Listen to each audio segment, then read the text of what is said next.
สบายดี มื้อนี้เราจะมาสอนวิธีการนำใช้ระบบดูดออเดอร์ของหลายๆ CF แบบใหม่ ซึ่งทางเราได้มีการแก้ไขให้ใช้งานได้ง่ายขึ้น วิธีการนำใช้แบบใหม่จะเป็นแนวใดมาเบิ่งนำกันเลย ขั้นตอนทำอิฐให้ลูกค้ากดเข้าไปที่หน้าจัดการไลฟ์ ในหน้านี้เราจะเห็นปุ่มสร้างไลฟ์ใหม่จำพวกรายการไลฟ์และประวัติการไลฟ์ที่ผ่านมา ตัวนี้แม่นจะแยกเป็นแท็บเพื่อให้เข้าใจง่าย หน้านี้สำหรับลูกค้าที่เริ่มนำใช้ระบบดูดแม่นให้กดปุ่มสร้างไลฟ์ใหม่ หลังจากนั้นกดเข้าไป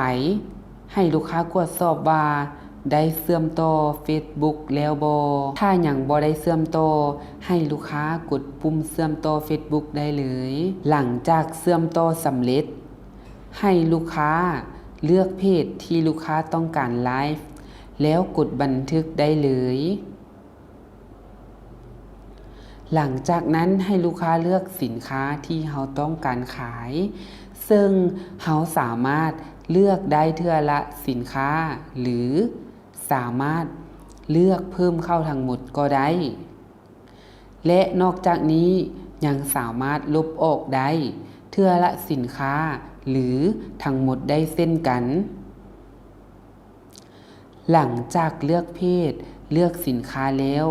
กดปุ่มสร้างไลฟ์ได้เลยหลังจากสร้างไลฟ์แล้วจะเห็นรายการไลฟ์ที่เราสร้างขึ้นมา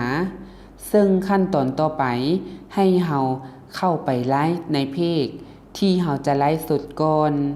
แล้วจึงมากดปุ่มเริ่มไลฟ์เพื่อเปิดระบบดูดออเดอร์หลังจากนั้น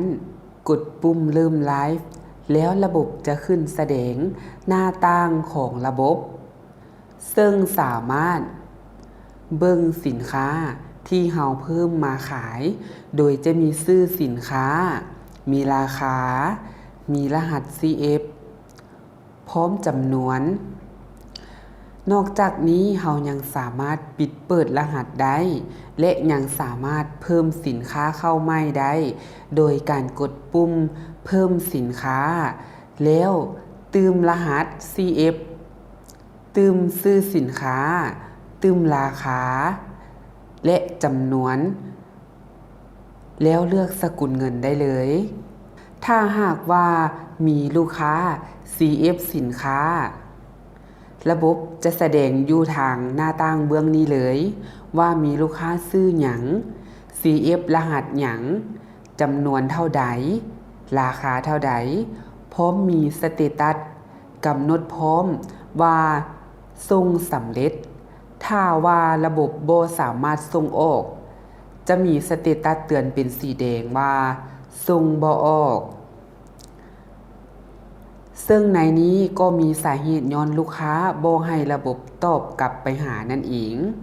แต่ว่าเรายังสามารถกดปุ่ม Copy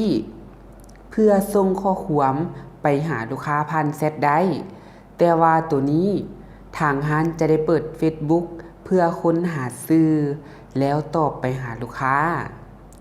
ส่วนหน้าต่างทางด้านลุ่มก็จะเป็นคอมเมนต์ทั้งหมดที่ลูกค้าพิมพ์มาในไลฟ์ซึ่งต่อไปเราจะให้ระบบสามารถดึงคอมเมนต์เป็นออเดอร์ได้เลยถ้าหากว่าลูกค้าต้องการจะจบไลฟ์ก็สามารถกดปุ่มสิ้นสุดไลฟ์ได้เลยในกรณีนี้ให้ลูกค้ากดปุ่มสิ้นสุดไลฟ์ในระบบก่อนแล้วจึงไปจบไลฟ์อยู่ในเพจ Facebook ของเราหลังจากกดสิ้นสุดไลฟ์แล้วระบบจะแสดงรายการประวัติการไลฟ์ซึ่งทางร้านสามารถเบิ่งรายละเอียดการไลฟ์ที่ผ่านมาได้ว่าจำนวนคนสั่งซื้อมีเท่าใดรวมยอดออเดอร์มีเท่าใดรายรับของเรามีเท่าใดและจำนวนสินค้าที่เราเพิ่มเข้ามาขายมีเท่าใดขั้นตอนต่อไปหลังจากทางร้านสำเร็จการไลฟ์แล้วให้กดไปที่เมนูจัดการออเดอร์ซึ่งหน้านี้จะแสดงรายชื่อลูกค้า เลขออเดอร์รูป QR การชำระเงินจำนวนออเดอร์ราคาและสถานะของออเดอร์ซึ่งหน้านี้เราสามารถป้อนข้อมูลเพื่ออัปเดตและปริ้นออเดอร์เพื่อติดกล้องเครื่องของลูกค้าหรือติดพัสดุของลูกค้าได้เลยวิธีการแมนจะมีอยู่2วิธีซึ่งทางร้านสามารถให้ลูกค้าป้อนข้อมูลหรือป้อนให้ลูกค้าเองก็ได้วิธีที่1วิธีการให้ลูกค้าป้อนข้อมูลให้สำหรับลูกค้าที่ CF ติดรหัสของเฮาแม่นในรายละเอียดข้อความจะมีปุ่มเบิ่งรายการสั่งซื้อในปุ่มนี้หลังจากกดเข้าไปแม่นจะเห็นรายการที่ลูกค้า CF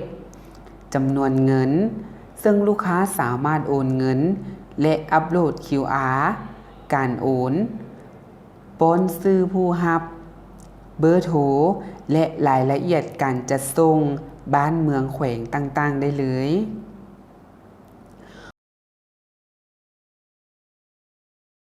วิธีที่2กรณีนี้แม่นลูกค้าบ่ได้ป้อนข้อมูลซึ่งป้อนมาทางแชททางเฮาสามารถป้อนข้อมูลได้ด้วยการ Copy ชื่อหรือเลขออเดอร์เพื่อค้นหารายชื่อลูกค้าตัวอย่างสลิปการโอนเงินและเนื้อในชื่อผู้รับเบอร์โทรและรายละเอียดจัดส่งบ้านเมืองแขวงสามารถตรวจสอบได้ทางแชทในเพจได้เลยหลังจากที่ว่าเรารู้รายละเอียดข้อมูลของลูกค้ามาสำเร็จเรียบร้อยแล้วขั้นตอนต่อไปก็คือการมาอัปเดตสถานะของออเดอร์เราสามารถอัปเดตได้โดยการกดเข้าไปที่ปุ่มออเดอร์เข้าหรือถ้าออเดอร์ปกติเราก็มาเลือกเป็นออเดอร์สำเร็จหลังจากนั้นกดบันทึกเลยหลังจากที่เราอัปเดตสถานะของออเดอร์สำเร็จออเดอร์ของเราจะไปสู่อยู่ที่หน้าออเดอร์สำเร็จกดเข้ามาที่หน้าออเดอร์สำเร็จแล้วจะเห็นลูกค้าทั้งหมดที่ว่า CF สินค้าของเรามาขั้นตอนต่อไปกดเลือกออเดอร์ที่เราจะพิมพ์หลังจากกดเลือกออเดอร์สำเร็จแล้ว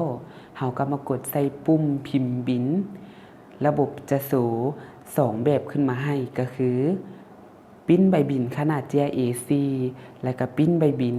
ขนาด100 คูณ 150ตัวนี้แม่นขึ้นตามขนาดปรินเตอร์ของเฮาหรือขึ้นตามเฮาว่าจะเลือกเป็นขนาดใดหลังจากที่เฮาเลือกขนาดของใบบินสำเร็จแล้วระบบก็จะเด้งสู่รูปแบบใบบินที่เฮาจะได้ออกมาหลังจากนั้นให้ลูกค้ากดบันทึกเลยหลังจากที่บันทึกสำเร็จแล้วใบบินของเฮาก็จะปริ้นออกมาจากปรินเตอร์ให้เฮาแบบงามๆไปเลยเป็นแนวใดสำหรับการสอนวิธีการนำใช้ระบบดูดออเดอร์ของลาว CF ง่ายๆเลยแม่นบ่ถ้าหากว่าบ่เข้าใจจุดใดสามารถสอบถามเพิ่มเติมได้เลยเด้อขอบใจ